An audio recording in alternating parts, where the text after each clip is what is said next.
We had a slight interruption, but we're back with you, and we were talking about challenges. And of course, the challenges is dividing the time you have in the 24-hour. And we refer to the day, but your to-do list is set up for immediate activity, even though you have intermediate activities on it and long-term activities. But your to-do list is always being updated. Every day you update because some of the things you accomplish and other things you don't accomplish. That's the challenge, is maintaining that. And a lot of sales opportunities cause you to work at night. Because, for example, in the insurance industry, night is the time you work because that's when the family is at home. But you also have an opportunity to be a bad boy. So you have to control your interest in carousing, lust, all these things that come into play when you have the freedom in not doing anything. Because there's people out there grabbing at you who'd like to have your attention as well as the attention you provide for your family. So, that is a real challenge for a person who may not be undisciplined, who may not be disciplined enough to realize that they can't go out and play, they're out there to work. And that to me was a pretty big challenge. Okay, so what you say is the importance about being organized, right? Being organized. Absolutely. Okay, so what else could we summarize out of your question, just for our audience? Maybe besides the organization is balancing your time, your free time, your family time, your job. So it's very important for people to learn the ability to balance their lives. Precisely, and the attitude of the individual. Now, we go into the business, we think a lot of people just go in, punch the clock, and mosey around, not really given the enthusiasm that sales require. It requires a self-motivated, enthusiastic individual if you want to be more successful. Because there's all levels of success. The success depends, if I make money, it's on me in sales. If I don't make money, it's on me. But when you make money, you're making money for the people that own the business. They like you when you make money for them. And they give you accolades. Now, for example, the company I work with, they challenge everyone with leadership awards, leading the pack, in other words.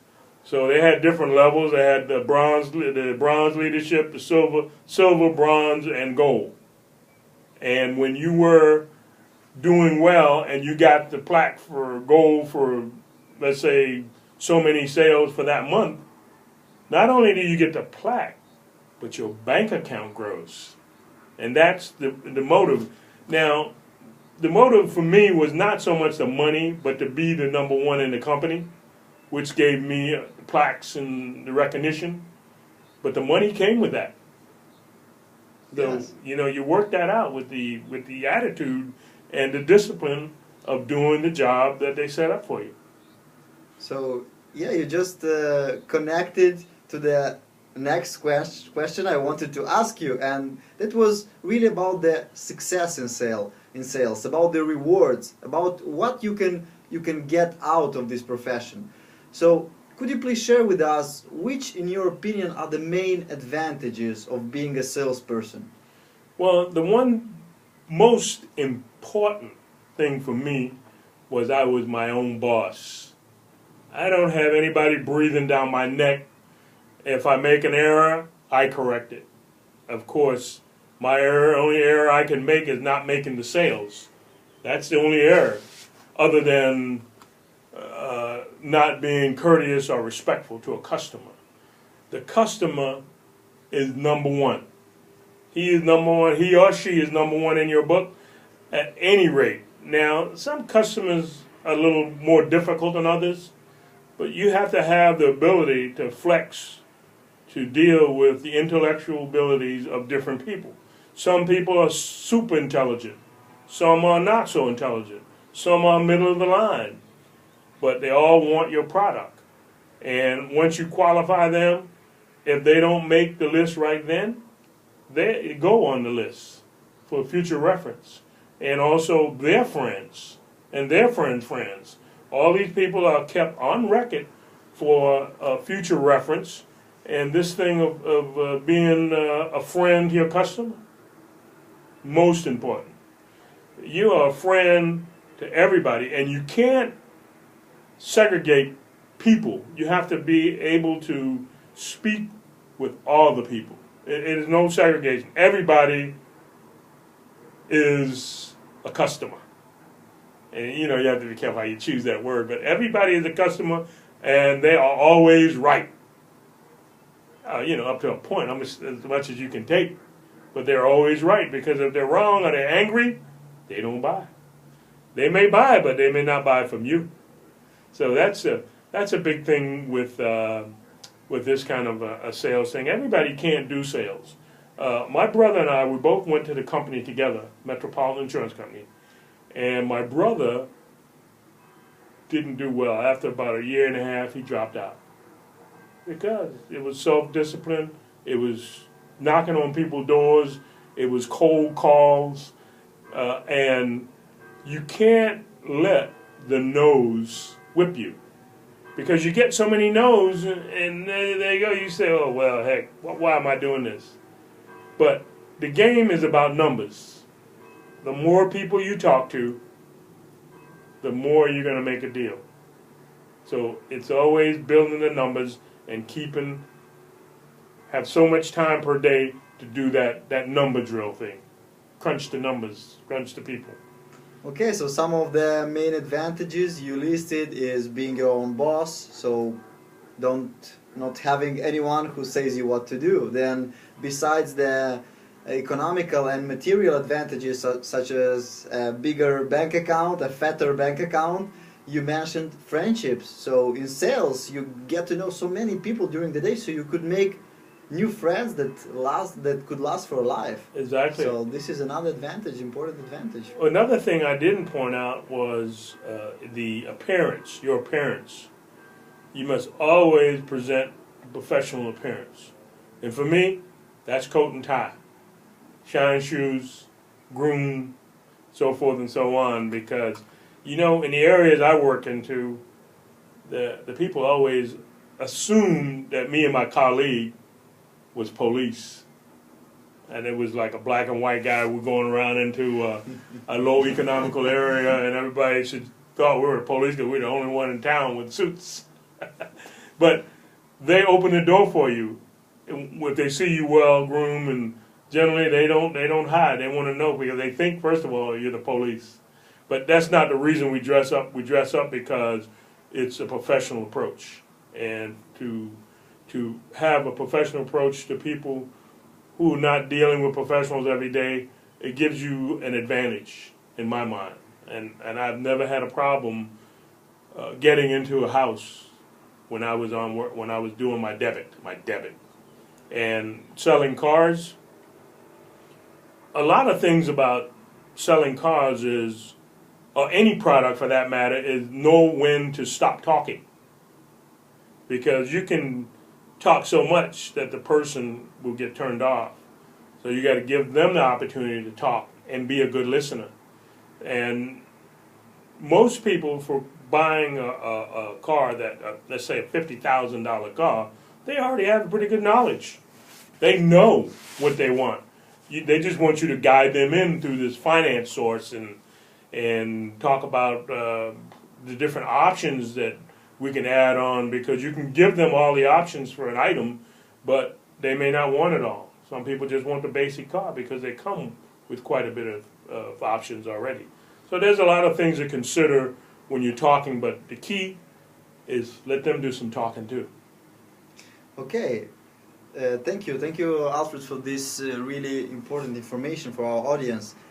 You mentioned some success models in sales, somebody who was unsuccessful. Definitely you've seen lots of salespeople, so you can maybe share with us the most important answer probably for beginner salespeople.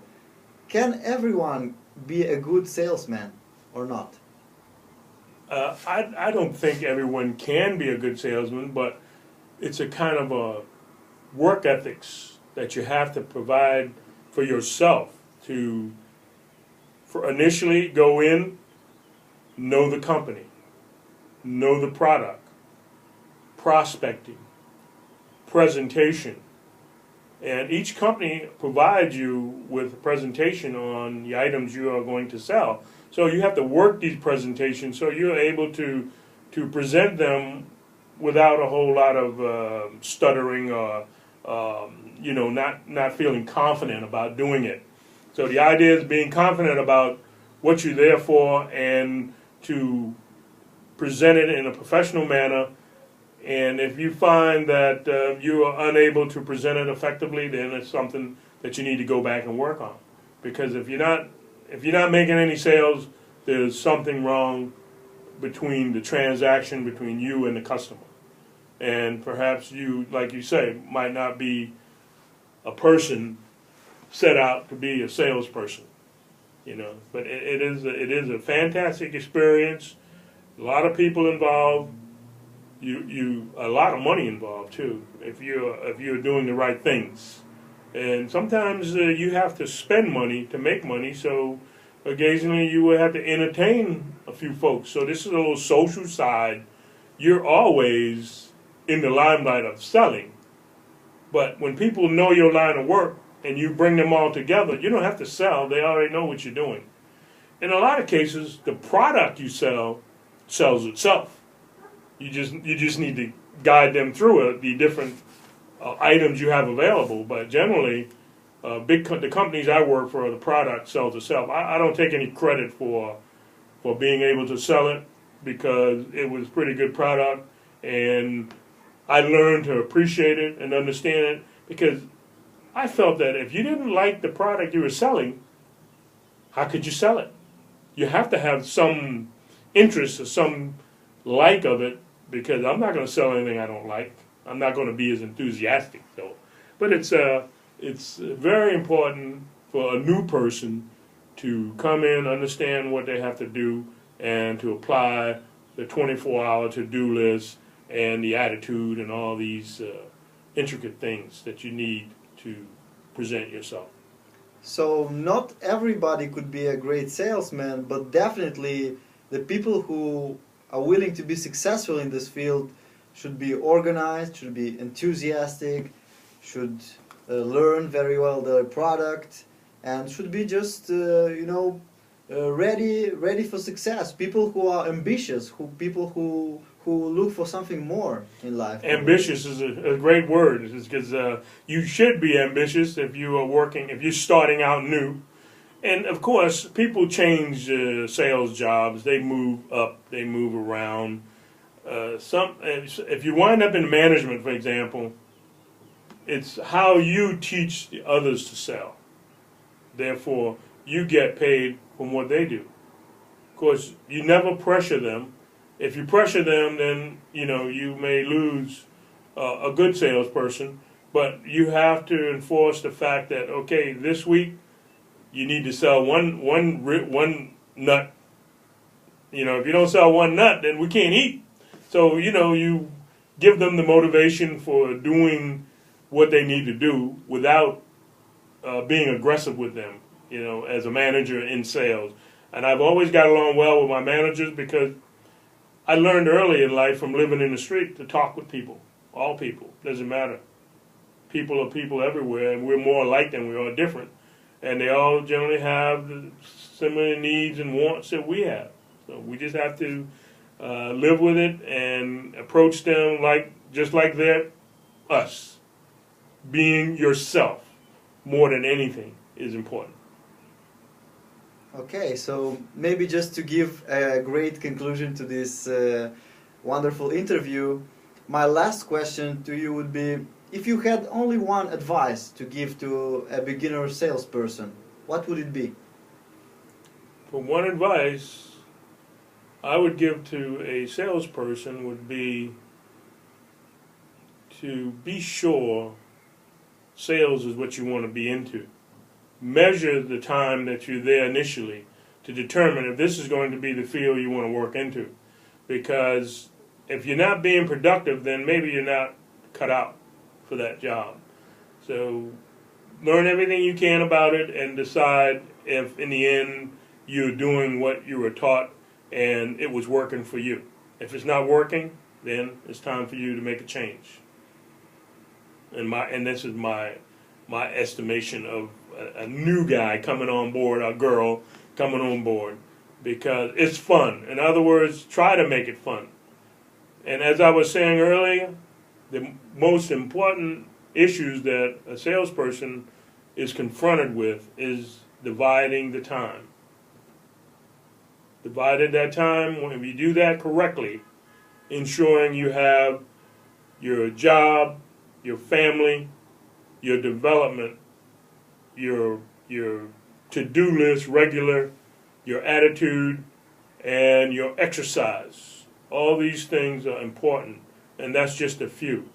And of course, being ambition, as Vadim alluded to earlier, is also very important. I'm ambitious for what the company offer, because if they offer big rewards in the form of a plaque or an iPhone, if I win that, I know I've won another $40,000-$50,000. So, and they make it trivial, but it is very significant when you're in a large company that's presenting these things. So I'd like to wish all those people who think they want to be a salesperson all the success. And you have to only remember that you can if you think you can. Thank you very much, Alfred. You're very welcome. I'm sure people on the other side of the screen will get really a lot of value out of this interview. And bye guys, see you next time.